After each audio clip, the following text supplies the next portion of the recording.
And so welcome everyone to the New York Space Business Roundtable.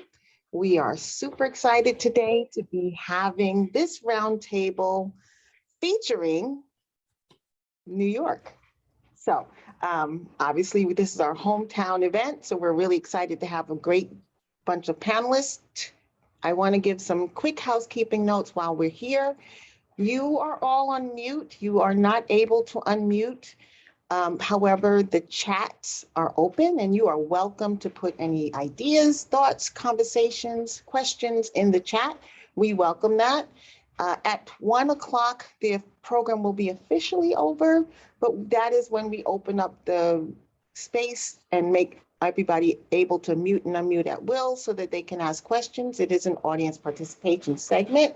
So if you can stay for the audience participation segment, we welcome you to do so. And with that, I am going to go ahead and turn things over to Mr. Louis Zaccarella, our host. Thank you, Tamara. We're going to call you today Tamara from Brooklyn. I'm Lou Zaccarella from Lyons, New York. We've got all of the New Yorkers from all over the state here today. So as you said, we're really excited about this. So welcome everyone. It's the third Wednesday of the month. And it must be the New York Space Business Roundtable, where we get very real about commercial space. Today is going to be a very special segment because we are going to be talking about our home state and our home city. Before we jump into that, I wanted to just set up the context for the discussion we're going to have today. New York especially New York City, has gone through a very, very rough period. This is since February 2020 in particular. I just want to read you a paragraph from City Journal magazine. This was written back in the autumn of 2020 by Nicole Galinas. And she kind of sets up what has gone down since then. And I'm going to put that in the context of what we're going to hopefully talk about today. She wrote, in normal times, New York's urban tapestry is made of sturdy material. And you could say that about the state as well. Each thread tends to reinforce the others. Well-paid Midtown office workers grab lunch and later get a haircut on their way home. Japanese tourists support Broadway, and Broadway, with the need for costumes, supports the garment district. Programmers and graphic designers living in Brooklyn earn money from tech firms and banks in Manhattan. Business travelers support hotels. Hotel housekeepers take the money that they earn in Midtown back to the grocery stores in Queens and the Bronx and elsewhere. The Staten Island firefighter depends on our tax revenues that are generated from this intertwined activity to pay his mortgage. You pull one thread out, and that fabric weakens. In early February 2020, we certainly got our first hint of this. When the US did the border closure to Chinese visitors first, Broadway box office revenues fell 5% immediately, and it just continued to spiral from there. So the COVID pandemic really hit New York hard. Our response to it has been to try to come back, but really with the ripping apart, what we've also seen, and you'll hear more about this today, is the recovery, especially in an industry where we are, I think, flourishing or beginning to flourish, and that is commercial space. So we're going to take a look at maybe the next empire of the Empire State today with people who are actually putting the bricks in place and making it happen as we begin to launch. So that's kind of where we want to go today for those of you maybe outside of New York who don't quite understand, what's going on and how it works. Before we introduce our guests, I wanted to introduce our supporters, without whom we wouldn't be here today. So we're going to take a look at all of the people who make this happen, and you can see them there. We really want to thank them all, especially the Trade and Investment Office in New York of Luxembourg. We want to welcome a new sponsor, Kratos, to this event, New Space New York City, the Rice Space Institute in Houston, Texas, is supporting a New York event. You got to love that one, right? World Teleport Association, which is managed by Randall Barney, who is pinch hitting as our producer today. We want to say hello to Randall. Randy and WTA released a new report yesterday on the pros and cons of LEO gateways. And you can learn more about that by going to worldteleport.org /store. Randy, is that right? Yeah. We also want to thank the Washington Space Business Roundtable, and we really owe a lot to our colleagues at Space News, who will and continue to set the table for us each month. So we thank them all for their support. As I said, it would be impossible for us to do this without them. Okay, this is a New York conversation, and there's nothing like New Yorkers in conversation. We're probably a little biased on that, but I think it's true. And what we'd like to do now, for those of you who maybe forgot, we'd like to show you what it's like when two New Yorkers get together and just have a quick conversation.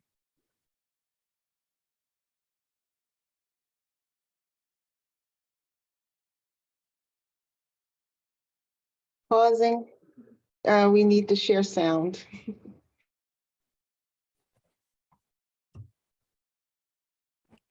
New York conversation's never that quiet. Yeah. Can we restart that?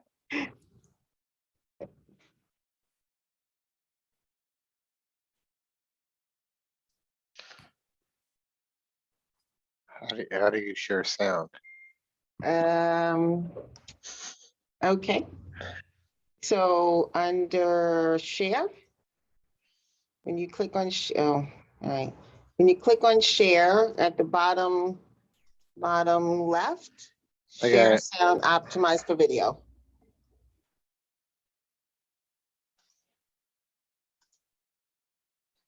Sorry.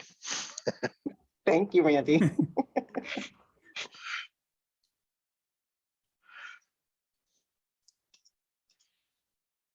What about your Yankees? I'm confused.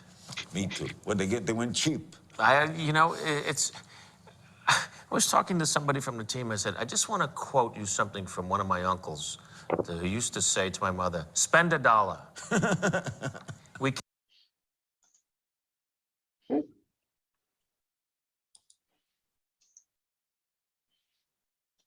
can't fall. We still have a good team, but we have an aging left side of the infield. We pray Derek is going to be whole when he comes back. They've got some great talent, but I'm not understanding quite what they're doing yet. A ground ball between third and short is going to go through. It's a double. And if I was running, I'd have to stop twice to pee. Okay, so that's two New York guys, one the late Larry King and of course Billy Crystal, having a conversation. That just gives you a sense of What about your Yankees? what New Yorkers talk about. We'll probably be a little more tame than that, but we can all relate, I'm sure. Now, what we always do here at the roundtable is ask the question, the big question. And this month's big question is, does New York have too much of the wrong stuff to consider itself a commercial space player? So I want everybody in the audience to keep that question in mind as you listen to our conversation today.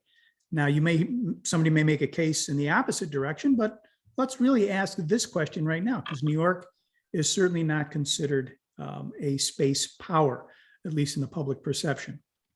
Okay, so that's our big question today. Now we're going to go to our special section, which is presented to us by Space News. And as we do every month, I want to turn it over to Jason Rainbow, a senior reporter from Space News. Jason, welcome back to the roundtable, my friend. Thank you for inviting me back. It's great to be here. So what do we got on New York today?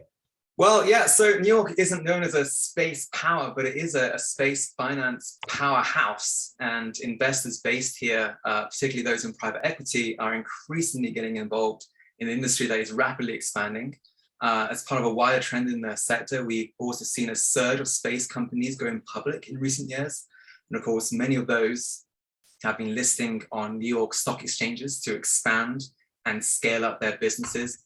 We have investment banks like New York-based Morgan Stanley talking about how the $350 billion global space industry could surge to $1 trillion by 2040 as a new breed of space startups mature.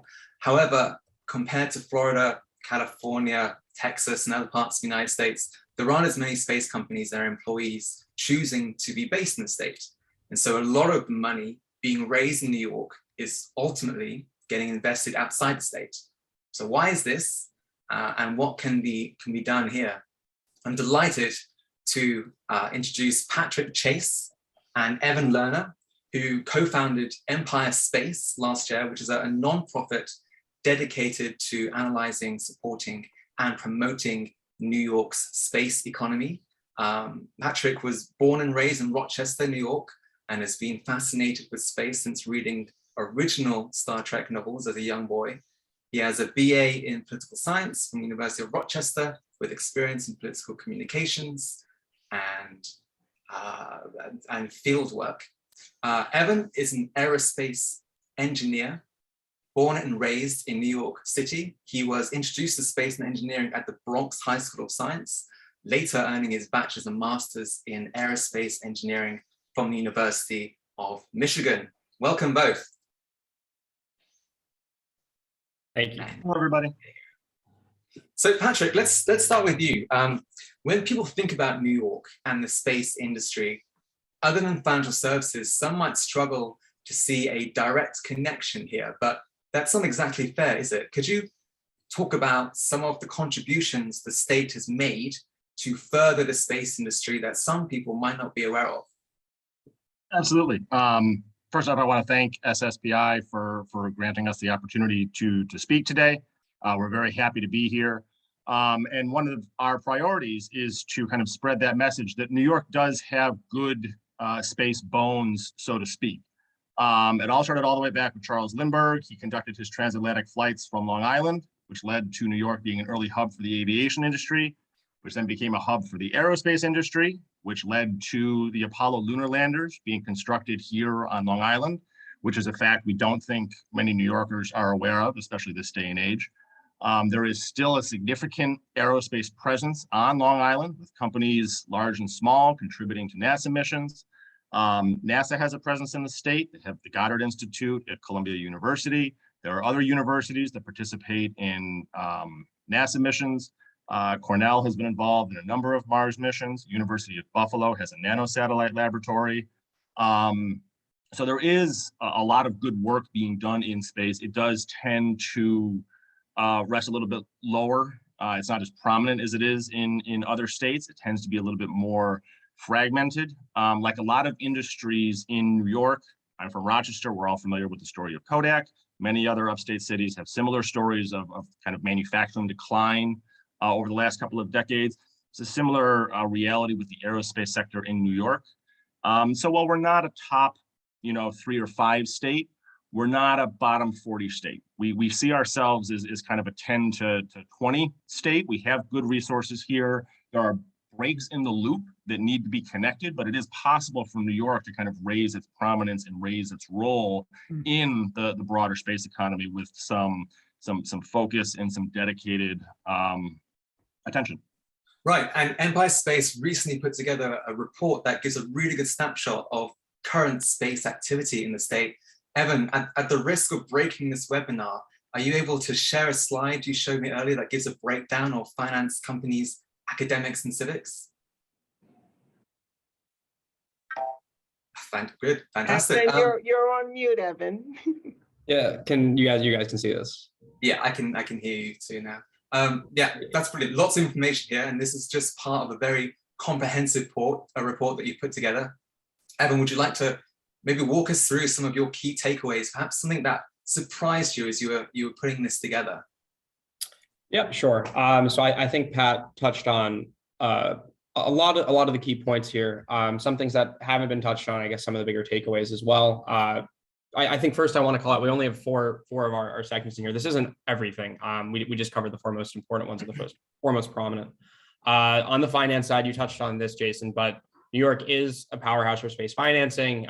Looking at this from like a US focus, we're number 2 with 18% of space investors. This follows through for private equity, venture capital, and angel. We're actually the top private equity financer. And then on like a more local New York level, we have a lot of sources of space financing here. We have $9.5 trillion in assets under management under these space financing resources. And these do have like an actual high space or moderate space focus to them. We've broken this down regionally, and then we also have similar data for academics, 103 institutions, 151 degree programs. We have, companies listed here, over 40,000 jobs tracking across a few different sectors that all contribute to the space economy. 150 billion in revenue from those companies. On the civic side, we have across a few of these planetariums, observatories, museums, rocket ranges, 63 civic groups, at least a strong undercount there. So, across this, you're able to see a lot of jobs. You're able to see a lot of money flowing into the into this ecosystem, and you're able to see a lot of talent flowing in. I think one thing that you're missing as you look across this is that there's probably, and there is a lot of this money leaving the state, a lot of this talent leaving the state. So we need to find a way sort of on these companies side, and then maybe also on the legislative side to keep the money and keep the talent in the state and grow that. Right. Yeah. As we see here, New York boasts one of the best secondary educational networks in the world. Yet, as you said, once these students graduate, many tend to leave the state to work in the space industry elsewhere. And while New York is by no means at the back of the pack, the fact is that it still has a much smaller space scene compared to many other states. So Patrick, what is being done to encourage space companies to start up or move operations to New York? I think the proper answer to that is not enough. We think that there needs to be a much more dedicated analysis of what current companies are doing here in the state, but then also understanding what's preventing them from growing. We've spoken to some of the CEOs of various space companies in the state, and we think the root lies in that loss of advanced manufacturing capability. That led to companies who needed those resources relocating elsewhere. And then when that relocates elsewhere, the academic programs that feed those industries relocate as well.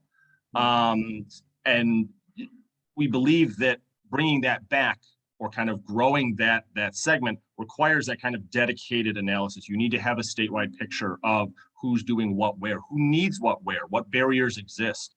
And when you have the kind of fragmented, siloed ecosystem that we think currently exists, you can have awesome things going on, but if they exist in isolation, they don't grow the ecosystem around it. And then those benefits tend to be exported. There are some projects in mind, but we think there needs to be a greater focus on the private sector component and what these companies really do need to thrive. And then that gets into the economic development piece, assistance from Albany, from local governments in terms of specific assistance. Yeah, and it's an incredibly competitive environment out there now. Other states and other countries, for that matter, are also looking to ramp up their share of the fast-growing space industry. Where is New York currently at a disadvantage compared to other states? And what more needs to be done here? Are we also talking about lowering taxes, financial incentives to serve businesses, decreasing regulations, and that kind of thing? I think a lot of that would be part of the equation. There also needs to be that inventory of gaps and resources that are missing. I think one of the other things that other states have that we don't is a sense of urgency. You look at Colorado, you look at Virginia, you look at Georgia with the projects that they had. Michigan has a spaceport project. There's a lot more urgency. Both the stakeholders within the sector, and you're starting to see a growing acknowledgement in the corresponding state governments acknowledge the trajectory of the broader space sector. They see where things are going. They see the potential for growth, for positive feedback loops, benefiting secondary industries. And so there's an urgency in some of these other places that are moving much more quickly than we are. And we think that kind of focus and that realization that we are not destined to become more involved in the broader space sector as New York. We could remain just a financial hub that exports all of our money and talent into the future. We think if we want to change that dynamic and really position New York to be a key player, key contributor in all sorts of different aspects of the space economy, there needs to be much more focus and urgency from within the sector itself, acknowledging that it needs to come together and push itself to that next level, but also the players outside of the sector who need to realize how important it is for the future of economic growth in the state. Right, and New York's strong financial legacy and capacity to fund companies is a strong foundation for pretty much any industry. And Evan, as you mentioned in the report, you detail how 18% of US space investors are already based in New York, and that places the state second in the US behind only California. But New York ranks first for private equity investors with a 39% share. So even most of the financial activity in space in recent years has been in venture capital, where Silicon Valley reigns supreme. But do you see an evolution in the space market here toward larger funding rounds with more, let's call them institutional investors, getting involved in more mature space companies? And how much of an advantage will that be for New York as we talk about its future in the space industry? Sure thing. So I think we're in, a pretty difficult financial climate right now, and so we'll see how. I think this question really comes back to SPACs and how SPACs play out as far as the late stage financing. So we'll see where SPACs go. We'll see how popular they remain once we get through this financial climate, and I think that will probably be a bellwether for understanding how important late stage financing will be for space companies. I think SPACs they were relatively new in the last few years. We've really seen a lot of this late stage investing happening, and so I think it's a little early for us to say if this is here to stay and what form it will be in the future. But I think that's what we have to look at. We have to see how SPACs play out over the next probably year. And Patrick, do you have anything to add to that? And what is the danger if New York doesn't accelerate its an increased intensity that's going after this market, and it continues to lose out to other states? What happens then? I think without a focused vision for the future, New York will just continue to either stagnate or drift down those rankings as other states better position themselves to the future. You can make an argument right now that we could be on par with, Colorado or something like that. But in 5 years, if they remain focused, if they build out a spaceport, if they tie in their academic and their government and their private sector and they move ahead, then they move ahead of us. And we just drift further and further down that ranking, and we get involved in fewer and fewer systems. Fewer companies see an incentive to locate here. Fewer colleges see incentives for continuing their space program if they don't have enrollment. And those things will just continue to atrophy. The aerospace industry on Long Island has atrophied over time as the major players reshifted their focus elsewhere. That process continues without dedicated intervention, regardless of whatever sector you're talking about. And I did just want to shout out a couple of the comments in the chat. Everyone's talking about how intertwined it is. Some specific examples from Rocket Star and everything, and that's exactly the case. Companies benefit from a healthy academic environment. Both academics and private companies benefit from a healthy civic environment that's engaging the public and what's going on with space. So it all ties together. Brilliant. Thank you very much. I'm aware of our time constraints here, but let me just ask one final question. And Evan, maybe you'd like to address this. What's the one thing you would like to see happen to make New York more competitive in the space ecosystem? Yeah, I think maybe sort of like an easy answer, but I think we need legislators we need legislators, and we need the government a lot more involved in this sector and a lot more involved in actively supporting it and supporting initiatives, whether it be through tax breaks or otherwise, just helping companies stay and grow in this state and keeping a lot of this talent and finance loop in the state. I think that's probably where we need the most increased activity or most growth. Wonderful. Thank you. That's brilliant. Thank you for contributing to this significant digits report. Now over to New York Space Alliance co-founder Joe Fagnoli to bring on the rest of the panelists. Hey, Jason. Thanks, Jason. It's Lou. Finally. Well, first of all, Jason, I wanted to thank you and thank the guys for getting us off to a great start. So we're going to keep it going. And, as we get into this, Joe, we're going to have to ask Deborah Werner, who wrote that great article about the other states, what she thinks about this comparison. That word sense of urgency that I think Pat and Evan both laid out there really is something that should give us a little bit of agita, to use a New York phrase. And also that siloing, that fragmentation that Pat talked about, that's critical. And I'm not sure government is the straw that stirs the drink on that, but the guys seem to think it is. So I think we should pick up on that. But I'm going to shut my mouth now and hand it over to another guy from Rochester, my colleague, Joe Fargnoli, the founder of New York Space Alliance, to get us going on the formal questioning. So thanks again, guys. And Joe, over to you. Yeah, thanks, Lou. And Jason, thanks for that interesting conversation. I want to introduce two more elements of our panel. Representative here from Vinny Esposito's office, which is with the Empire State Development Corporation. They're the cheerleaders in New York State for helping to drive businesses to New York.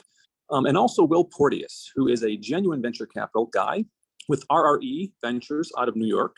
So part of what we're looking at here today is how to create the ecosystem in New York, how to make the environment right to grow the space economy. Yes, we've got a lot of good industry in New York that's working on space already. Educational system, we have a lot of the infrastructure, but what does it take to make the ecosystem work? So my question isn't going to be, why isn't it working? My question is going to be, how do we make it work? So before I turn it over to ESD to give us their perspective, I want to introduce again Will Porteous. I've known Will for nearly 10 years. To be very frank, Will is a very earnest and genuine venture capitalist focused on the space economy. And he has made a few early and very intelligent investments in the area and had the longevity and vision to really carry them out and carry them through. So I think in terms of going into Q&A, I'd like to really start with Will and then swing over to a conversation with ESD. At out 13 at one of the early conferences, you took an early position in what's now URSA with Adam Mayer and that group, which is really a very homegrown New York company and a very excellent example of how a couple of Cornell grads could come together and put together a good idea and connect with someone like yourself. And these guys have gone off, and I think they're on their C round at this point, have done quite well. Can you talk a little bit, Will, about that process of what went right in funding URSA and why they really caught your attention, and what elements of the ecosystem systematically really led to that successful investment? Sure, Joe. And first of all, thank you for having me. It's great to be back with this group. The New York Space Business Roundtable has been a great forum for sharing ideas about how this ecosystem can grow. So I really appreciate the convening role and all of the contributions from all the panelists today. So here at RRE, we're generalist investors, not just space investors. We're very focused on the New York ecosystem. About 65% of our investments over the last 28 years are in New York companies. And that's not because we have an overt New York mandate. It's because we see great company formation happening here. And that's in total, that's about 200 companies over 28 years. URSA, which is one of our 5 companies in the space sector, really originated out of first our core thesis in the sector, which is that largely a lot of innovation that's happening in the satellite industry is happening in software. And as we think about this problem of how do you create great ecosystems in the space sector for New York, I think it's important to make sure we focus on the future and not the past, and kind of look to how the sector is transforming as a whole. So URSA is a pure software company, and they take advantage of in-space hardware assets, particularly radar satellites that are owned and operated by other companies that are largely underutilized. And Adam Mayer's great insight, and this was the result of years of conversation before he and I ever invested. Adam's great insight was to recognize that a huge part of the software layer that the industry needed to make really good use of those satellites had never been built. And so URSA set out to build it. And secondly, so number one, a focus on the future and not necessarily the past, super relevant on this topic. Secondly, I think we have to recognize that most innovative companies today are being built as largely distributed organizations, in some cases, global organizations. So our HQ at URSA in Ithaca works in part, and that really is where the head and shoulders of the company is. But we also maintain small development groups of 3 to 5 people elsewhere in the country, because that's either where pockets of talent are that we needed to recruit, or sales efforts that we needed to have. And so I think we have to make sure that we're kind of focused on justifying putting head and shoulders in New York and allowing these organizations to flourish and capture their headcount elsewhere. We've had at URSA really great support from a number of New York State entities, Empire State Development being right at the top of the list as a co-investor partner. And that helps. Every one of those dollars help. I'll just, for perspective, I'll highlight the fact that as we as investors think about growing our space companies on a worldwide basis, for New York State is competing against pretty generous subsidies from other jurisdictions. And to put this in perspective, I can get an offset of 50% of my R&D expenditure for, call it, the first 3 to 4 years in a number of other jurisdictions, both in the US and internationally. So other governments are putting real dollars on the table to essentially attract our companies. And we as investors have to factor that in. And we do now factor that in terms of how we're thinking about capitalizing these businesses. URSA's, in New York State to stay. Don't worry about that. But there's a certain amount of, we have to see the playing field for what it is. And as was rightly pointed out in the excellent material that was shared earlier, there's a lot of other jurisdictions that are putting space higher up on the priority list, either because of their heritage or they don't have the other industries that we have in New York State. So Yeah. I'll pause there. Yeah, Will, thank you so much for that. That's really setting the table using the prism of URSA, which who would want to leave Ithaca, right? Terrence, it's beautiful up there. But Evan, you put up a slide, and I want both you and Will to comment on it first about future needs. Again, when Joe asks, how can we build this better, so to speak, because we've got a lot of the requirements now.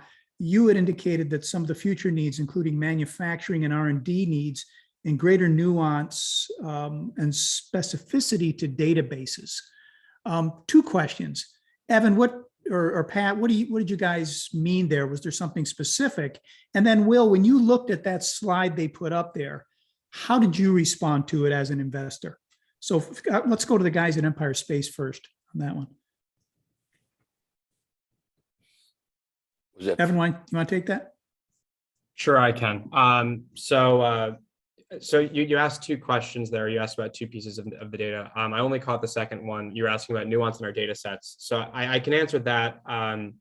It's specific to the data that we're putting out. We just want to refine the data that now we're presenting, get a better idea of not just what exists here, but more specifically where the gaps are, how the data connects to each other, where there's integration, cross currents, those kinds of things. We can speak more to that, but that was the idea of the second one. What was the first part of that question? Well, I was actually asking a 2-part question. One was, when Will looks at this slide, what does he see in terms of, from an investor's perspective? And then you guys were talking about future needs. Let me then just go to Will, and then I'm going to shift over to Terrence on this. Will, when you looked at that slide, I mean, it looked pretty impressive to me. Number 2 in the US with 18% of US space investors, 103 institutions, 44 sources of space financing. I look at it and I say, gee, we got it going here. But there's obviously some gaps. So again, as an investor, as you look for the next URSA or whatever, how did you read that slide? And then Terrence, same question to you from Empire State Development Corp.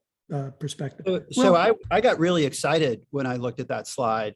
I don't think I've ever seen all that information in one place. And what it told me, frankly, is that the facts on the ground are actually quite impressive.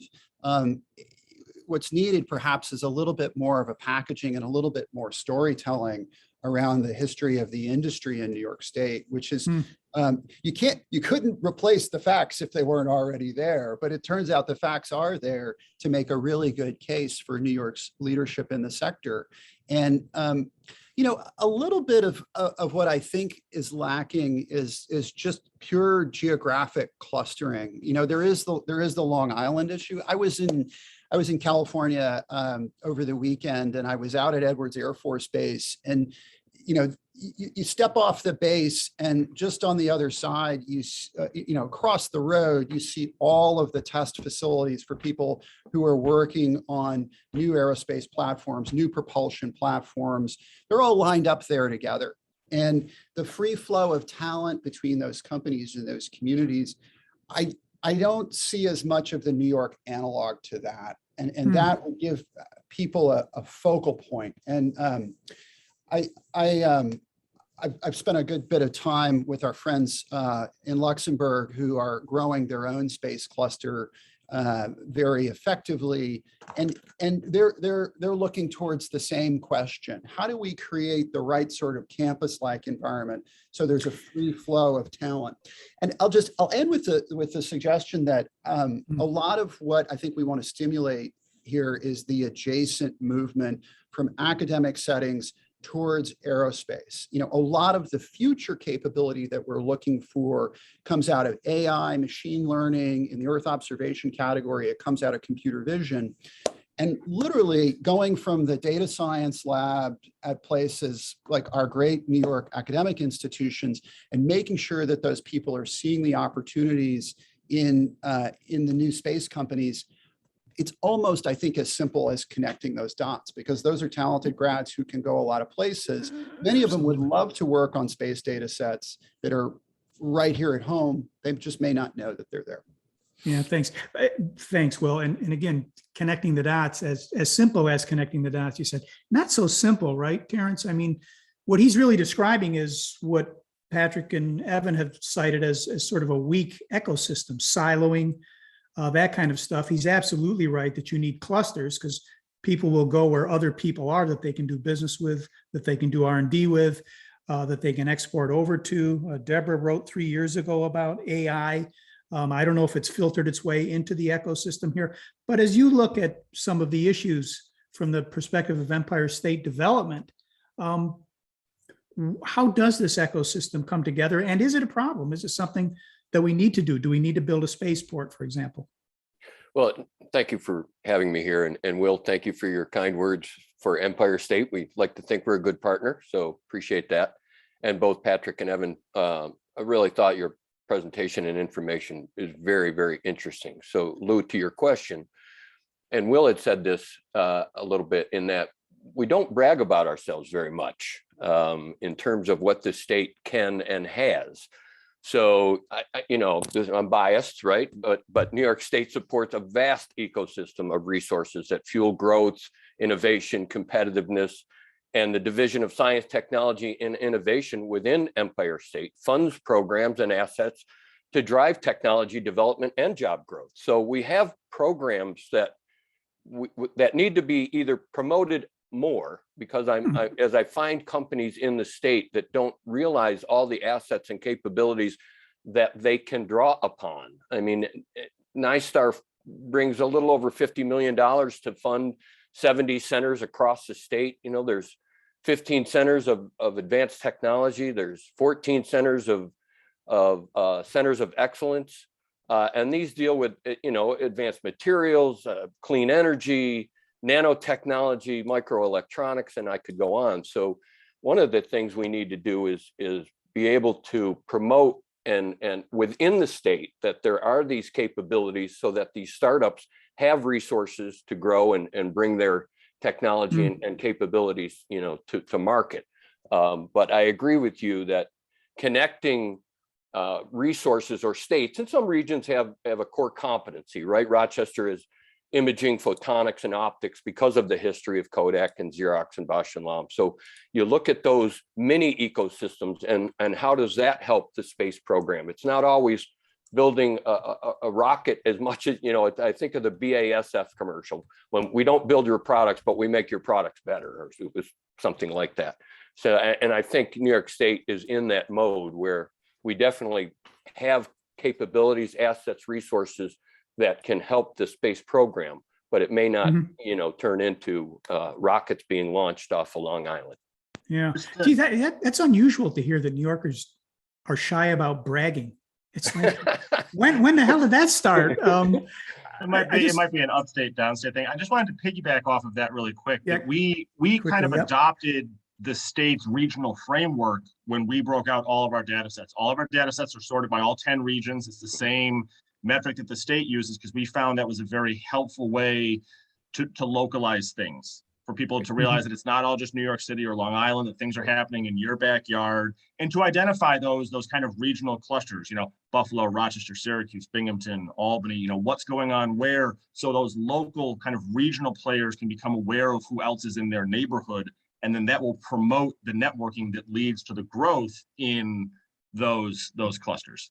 Yeah, that's Evan, very, Evan very has important. a graphic right here of every core category that we studied broken down by region. So you can see, New York City and Long Island, obviously the core, but every region is represented in every category. So everyone has something going on in all of these different areas. You obviously have a little bit more going on in Western New York and the Finger Lakes, but just making it apparent to everyone that it is happening in their backyard. They do have partners nearby to kind of foster that networking. Yeah, thank you. And I just want to point out there that the Finger Lakes does have 2 astronauts. Thank you very much.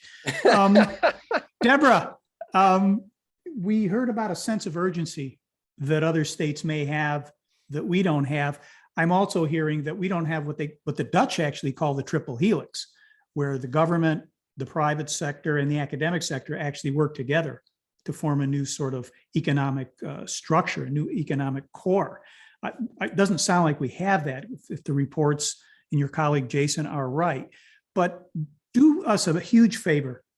Talk to us about that sense of urgency and why other states might have it and whether you think New York does or doesn't have it.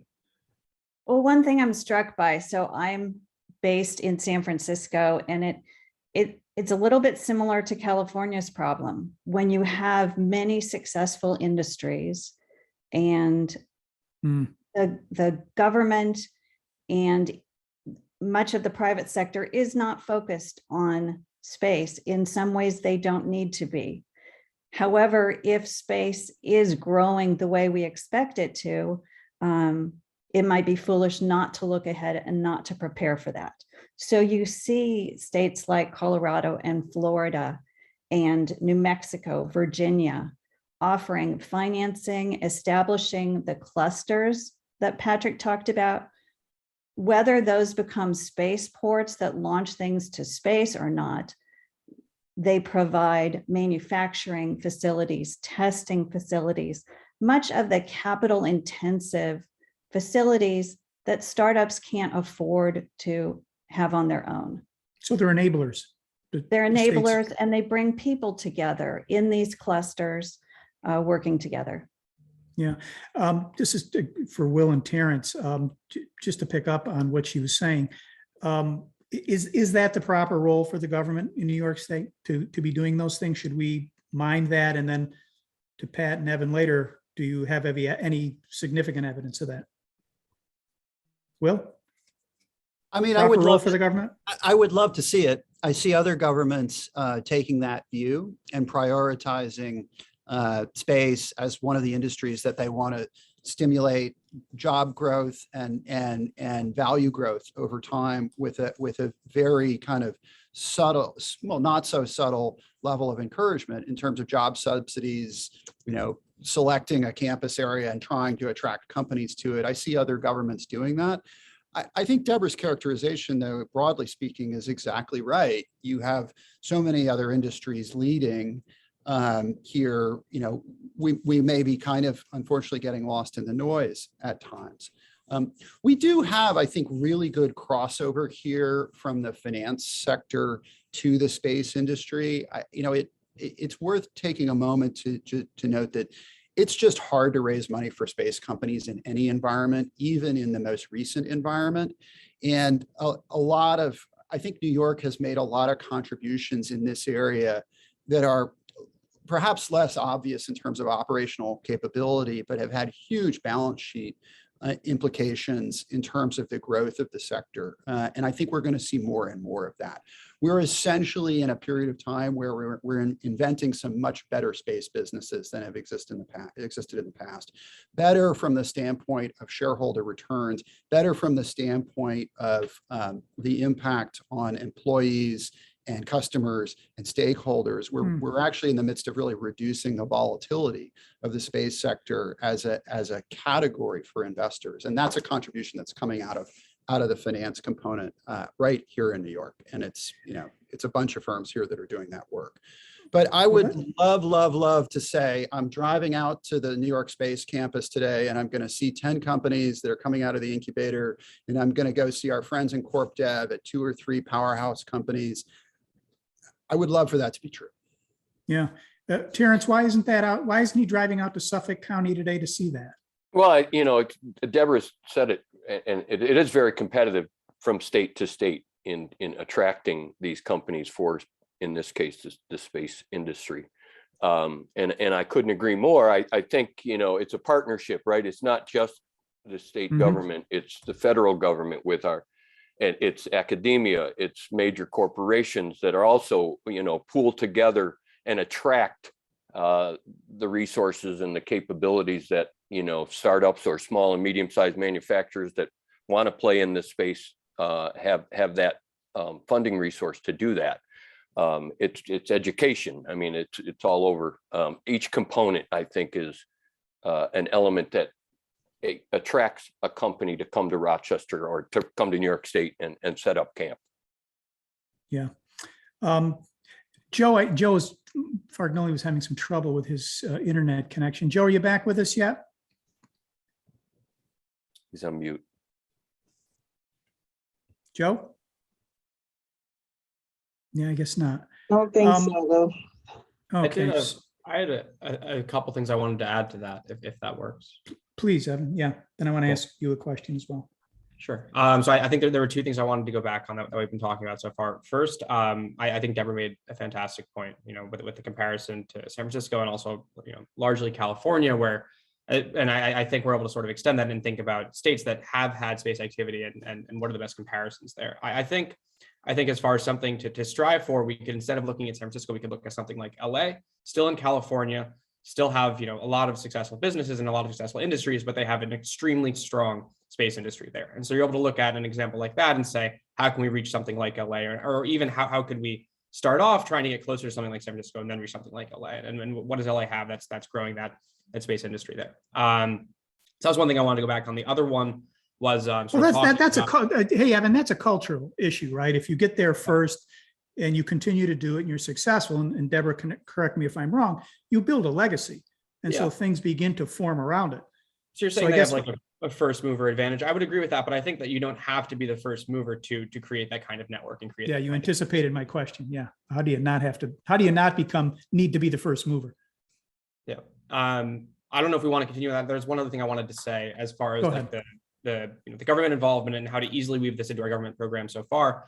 We do have centers of excellence and sort of like tech type accelerators, but we don't have one that's focused on space right now.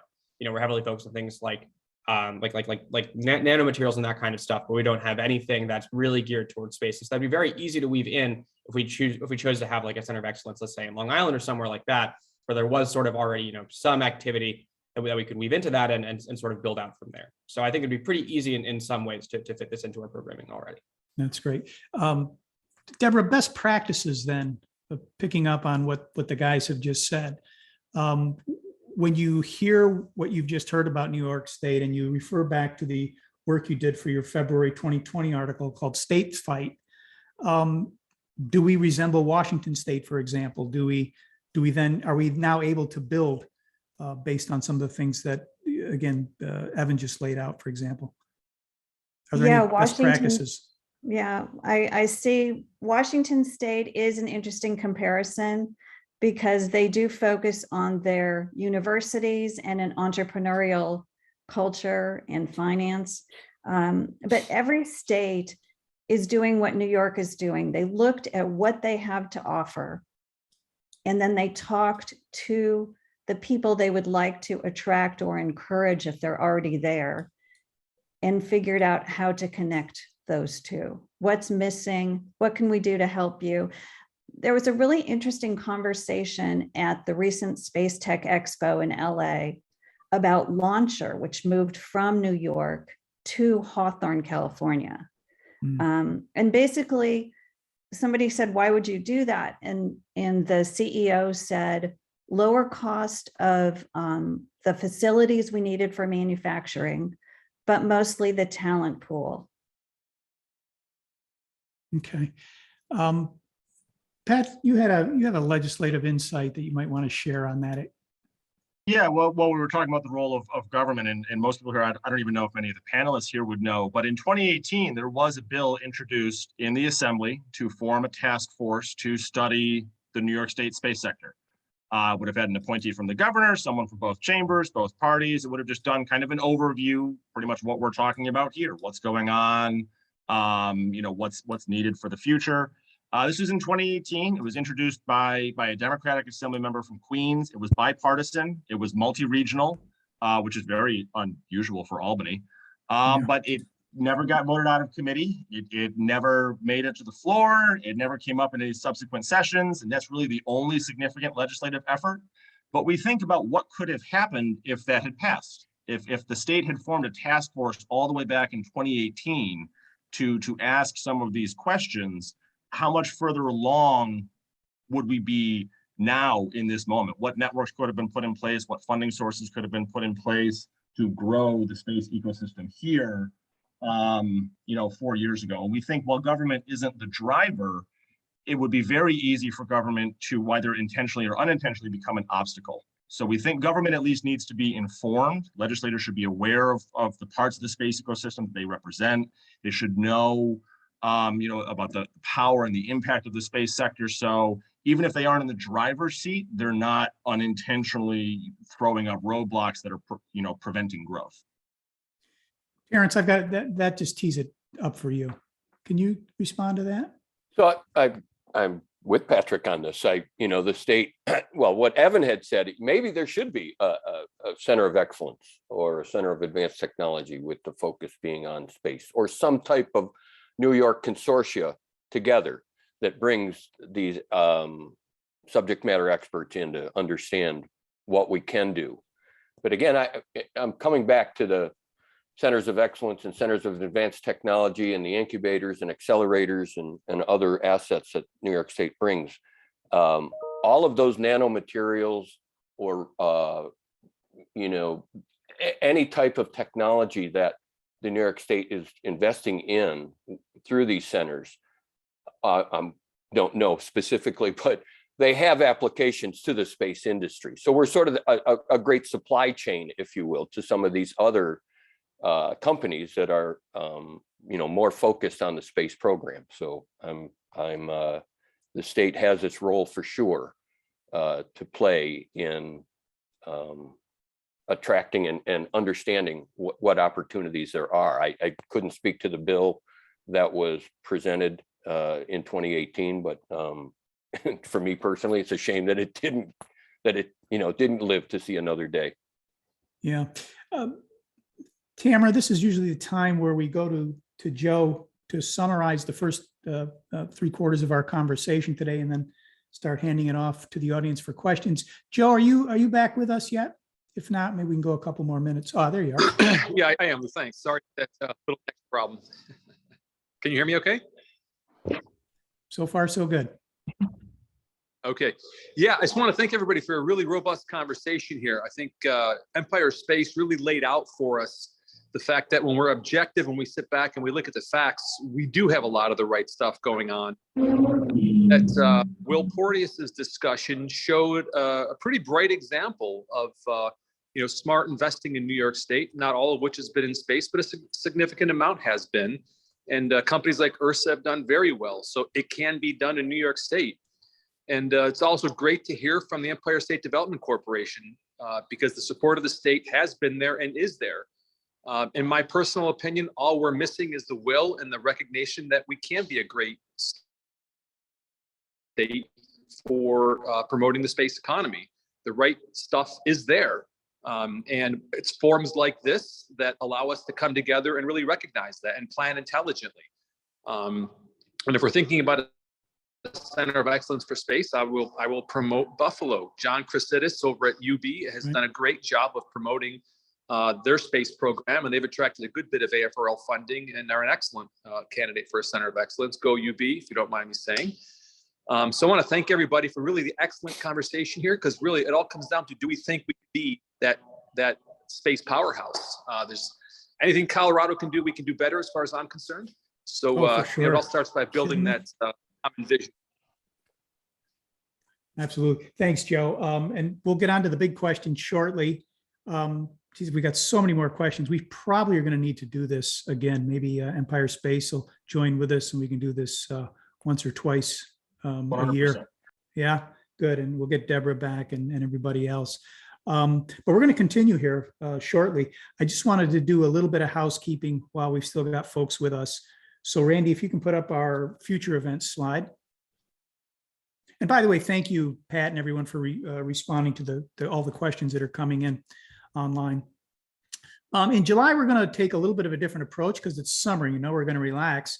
So on the third Wednesday of July, we'll be talking about meditation for real, but everything else that we didn't learn in school about the space industry. That's kind of part of our summer fun series that we do at SSPI. And we literally are going to be bringing in people like Dylan Taylor and Nicole Stott, the astronaut, and others to talk a little bit about the role of meditation in our industry going forward, but also, what else they learned that they didn't get at the University of Michigan, Evan, which that's the only thing that got marked against you because I'm a Notre Dame grad, but that's okay. So we'll be talking about that next month. We hope you can tune in. We've also got our next SSPI WISE event coming up, and we'll see that slide. That is Wednesday next week on the 23rd for 11 a.m. And so Women in Space Engagement will gather at 11 a.m. Eastern for another SSPI WISE session. And we'd like to thank our friends at Hughes for doing that and making that available to us. Our Better Satellite World podcast and our Making Leaders podcasts are available on Spotify, Apple Podcasts, and at the SSPI site. We'll have Steven Spengler on Monday. Every Monday, we put out a new podcast. So Steven will be on. He's a recent Hall of Fame inductee, and he'll be in conversation with my colleague, Robert Bell. So we hope you listen to that. Okay, let's go to the big question. Look at the Great Seal of the State of New York. Look at that. Isn't that beautiful? Okay, so here's the big question. Does New York have too much of the wrong stuff to consider itself a commercial space player, or have our panel today changed your mind? Tamara, I think are we doing this as a raising hand, or let me turn it back over to you to tell people how they can now participate. Absolutely.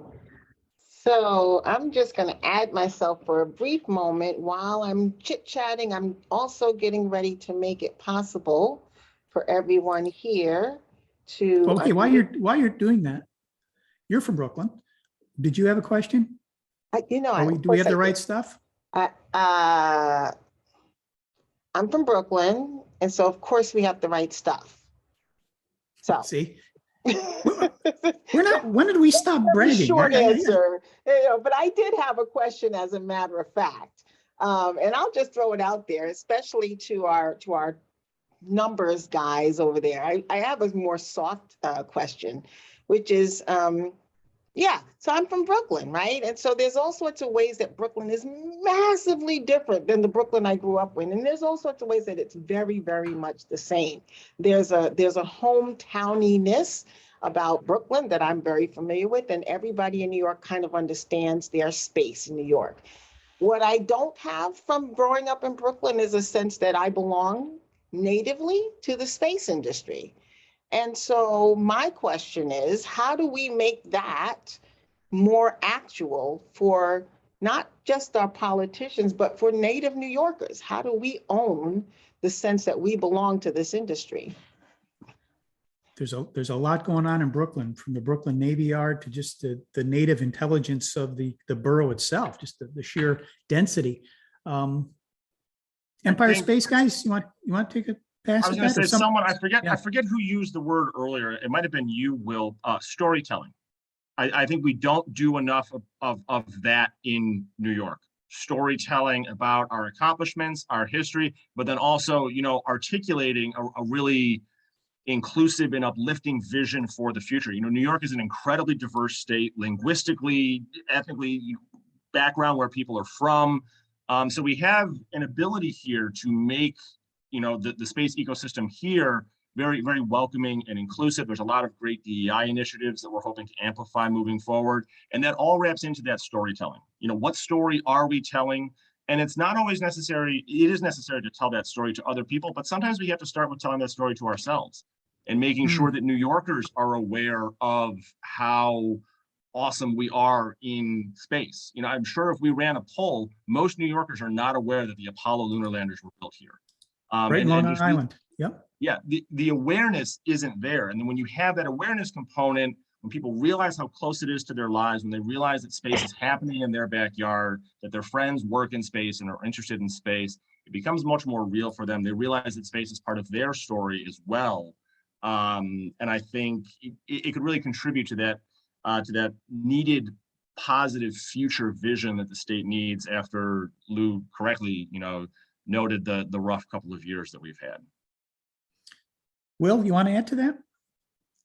How does Brooklyn become, you know, part of the space, the New York tribal dialogue about space? I think it's been captured really well. I think it's about storytelling. I think this panel has highlighted the fact that the facts on the ground are actually quite extraordinary. We need to do a better job of packaging them. I think really studying the civic activity at the local level and a couple of other communities would be really informative in this regard. I mean, you can't, it's hard to create the kind of industrial legacy geographically that you see in certain parts of the country. That's a 10 to 15 to 20 year kind of exercise, which requires a lot of vision and a lot of local commitment. But elevation of the storytelling in the media is something that can happen in a much shorter time frame. And that, coupled with a little bit of public sector incentives around job creation in the sector, which don't have to be enormous from a subsidy standpoint, to get meaningful visibility with grads, particularly when presented in partnership with good New York companies. I think we could start to see some exciting numbers that we want to track in terms of the growth of the sector. Do we, I'm going to switch to Terrence on this question, but Will, do we, or Deborah, you know, both of you can, do you need a marquee company? Do you need an Apple in your backyard? Do you need to create like a BlackBerry, like, you know, Waterloo, Ontario did? It's an amazing company, had some trouble, but do you need a marquee company in order to get that sort of traction? Look, from my standpoint as an investor, it certainly helps because we look at, as venture investors in New York for a long period of time. We today look at the New York ecosystem from an innovation and technology standpoint, and we see clusters of sector leading companies where a whole generation of managers and entrepreneurs have grown up in a well-run technology company, and they're leaving now to start new companies. And we're seeing this in fintech, and we're seeing it in media, and we're seeing it in a lot of consumer technologies, and those are New York area companies.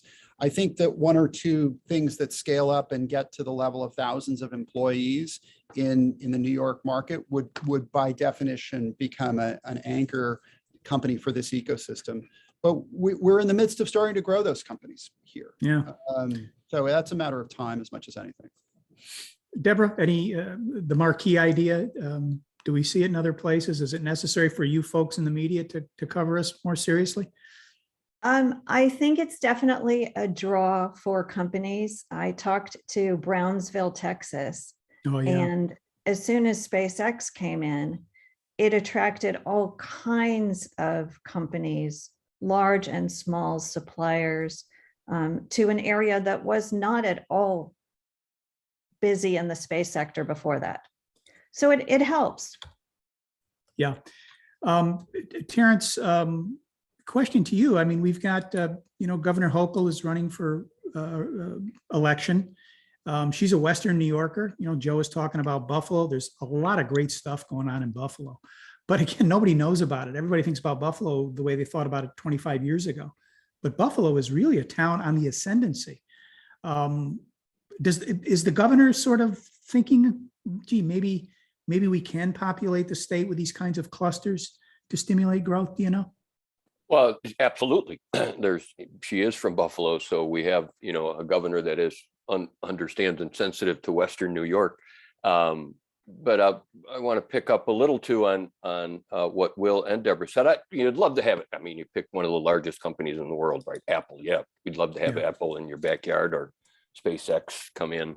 But we don't promote and communicate, I think, effectively at all about what we have in terms of some of the government, L3Harris, Lockheed Martin, Grumman, all of which have space connections to. And I was reading an announcement about what L3Harris had done in their satellites that was going up into space. And, I don't know if people are aware of these types of things at all. I tend to think not.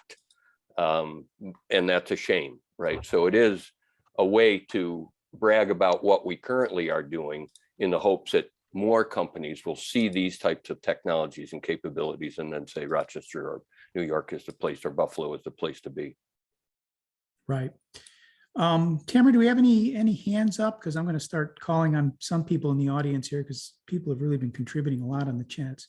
I don't see hands up. I just kind of pinged Elsia, who has an interesting story to tell. I don't know if Elsia, if you want to turn your camera on and say something to us.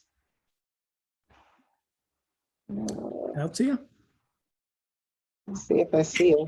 Hi, it's Alicia. Alicia. Literally in another meeting at work, but whatever, I can talk to you guys. You can blow that meeting off. It's New York. So I work at the Intrepid Sea, Air and Space Museum in New York City. Oh, yeah. We are home of the Space Shuttle Enterprise, if anyone was not already aware. So yay, New York, again, New York City, holding some really amazing space artifacts here as well. Our connection is that our ship actually picked up astronauts and capsules from the Mercury and Gemini programs out, when they landed way back when during the early space program. So as a result, we've really latched onto this idea of history and innovation. We're actually going to be undergoing a rebranding in the coming year, all about history and innovation. So really actually hoping to really boost this idea of the space sector, in New York State and in New York City also as well. And, maybe hosting events and things like that. But the thing that I mentioned was that a couple of years ago, we actually created a planetarium show called On the Wings of New York. It was a kind of unusual thing because you think of a planetarium and you think of stars, you think of, constellations and things like that, and, exploring out into the universe. But this one was actually kind of looking down at Earth more. So using the planetarium dome to kind of zoom into different areas of New York State to highlight the early history of the space program. And even further than that, the golden age of flight, really focusing on, Glenn Curtiss making bicycles up in the Finger Lakes and how he started putting, wings on the bicycles and then what happened from there. But really kind of connecting all of those pieces together all the way through more modern day with the space program, talking about, the connection to Grumman, talking about, like, Patrick was saying, the lunar lander being built out on Long Island, which actually my mother-in-law worked on, which is crazy. And the windows of the space shuttle from Corning, New York, which we always joke, the great thing is that you can take them right out of the oven and stick them right in the fridge and it's fine.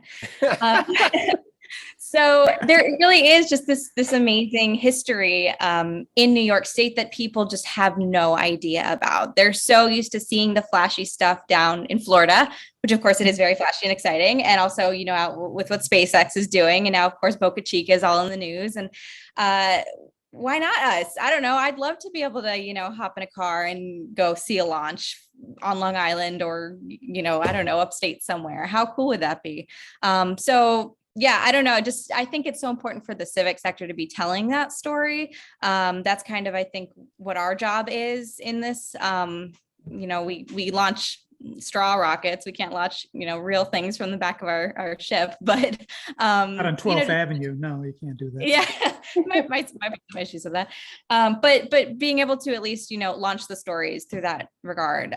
Something I work in public programming, and something I really want to do, which I'm shocked we haven't really done in the past, is just start to stream these launches now that the launches are happening so frequently, this cadence that SpaceX has struck right now with the Starlink and everything.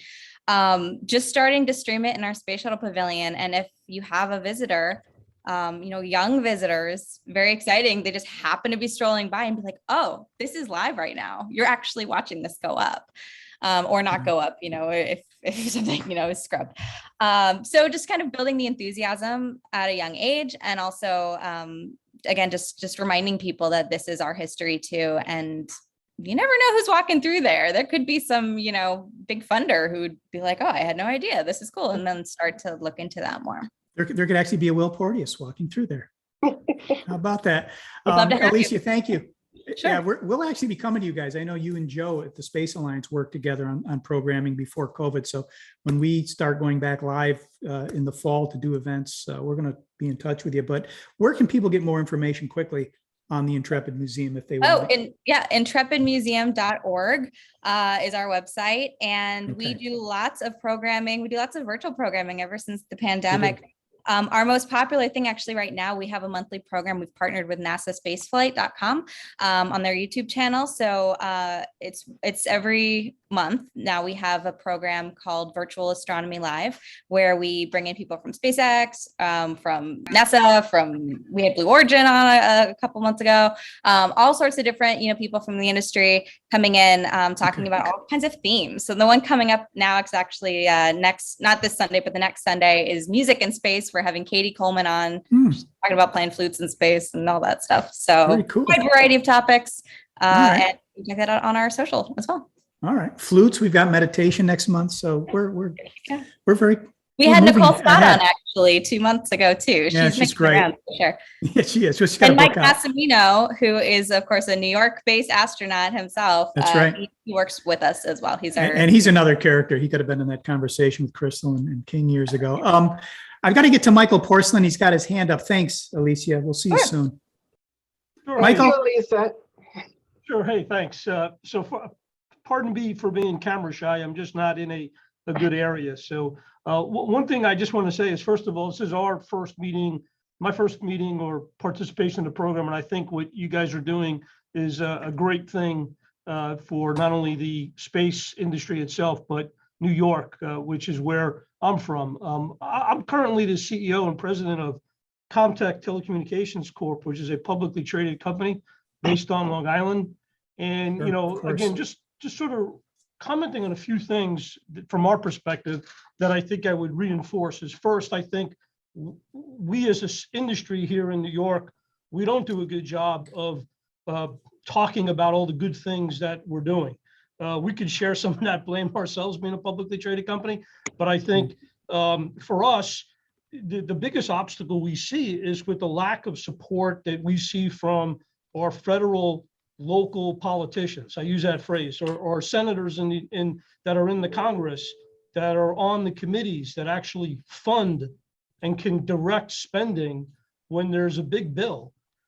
We find across the board, other states, California, Texas, that they will have more vocal representation in the US Congress, and our guys are just silent. And that is a real problem for us, because when these bills get decided and spending gets allocated, the money is going to other companies because our guys are just completely silent. So I would encourage the group as a whole from New York, if there's a way to build up and make our local politicians at the federal level be more aware, I would encourage that. We'd be happy to participate in whatever initiative to increase visibility with the federal government. That, again, our local guys would be great. And, from a local government, the state senators and the assembly, as well as the governor of New York, look, I think somebody said it. Does New York have the right stuff? Yeah, of course we do. That's our question right now. Yep. I mean, like I said, Comtech itself we're providing hundreds of millions of dollars of what I'm going to call satellite ground station equipment.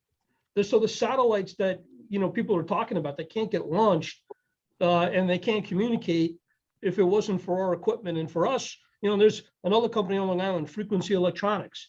We're providing all of the equipment. So we're not launching the rockets and we're not doing stuff, but our equipment is so core and vital to the satellite industry. And it's just an untold story, but we really need help. And where the local politicians could help us is helping us get engineers, because our biggest challenge here is getting qualified engineers that want to stay in New York.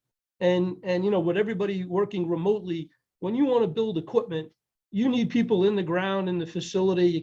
You can't build stuff at your home. And Exactly. and with taxes being so high, again, it's a story that's out there, but that's where we need the help from what we see. And again, I just wanted to add those comments, and whatever help we could provide.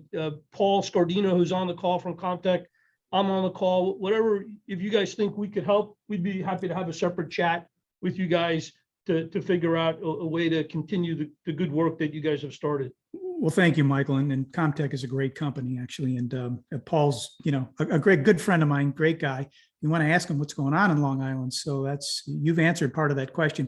Maybe you and Terrence Class should talk about some things that the state government can do. Terrence has both private and public sector experience, but we'll get back to you as well. So thanks for that question. We've got a few more, but we've actually got to get out of here. We've got a 1:15 close. So if you want to stick around, we're happy to stick around, but I know people have to get back to their jobs. I really want to thank everyone, Patrick Chase and Evan Lerner from Empire Space. You guys are doing a great job, and we look forward to doing more with you. Terrence Class from Empire State Development. Thanks for making the time to be with us today. Give my best to Vinny.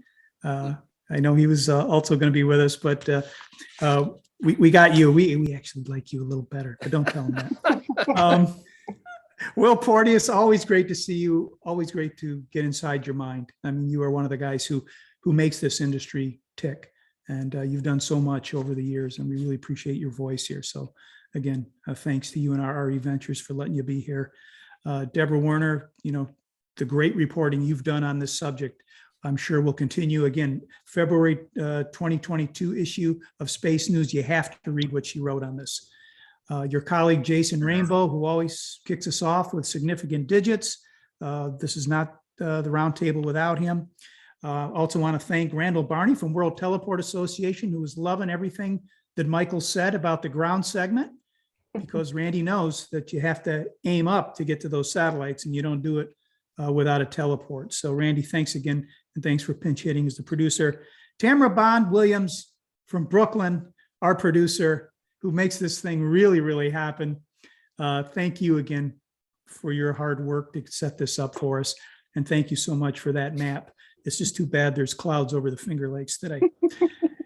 And of course, Joe Fargnoli, my colleague from Rochester, who was having some problems with his audio today, but we love Joe and we love the New York Space Alliance, and we'll see you next month in July when we talk further at the New York Space Business Roundtable. So remember, everybody, thanks for coming, but let's go out and continue to make it a better satellite world. Take care. Take care, everyone. Thank you so much, Thank you everyone. so Have a much great for your day. participation. Okay.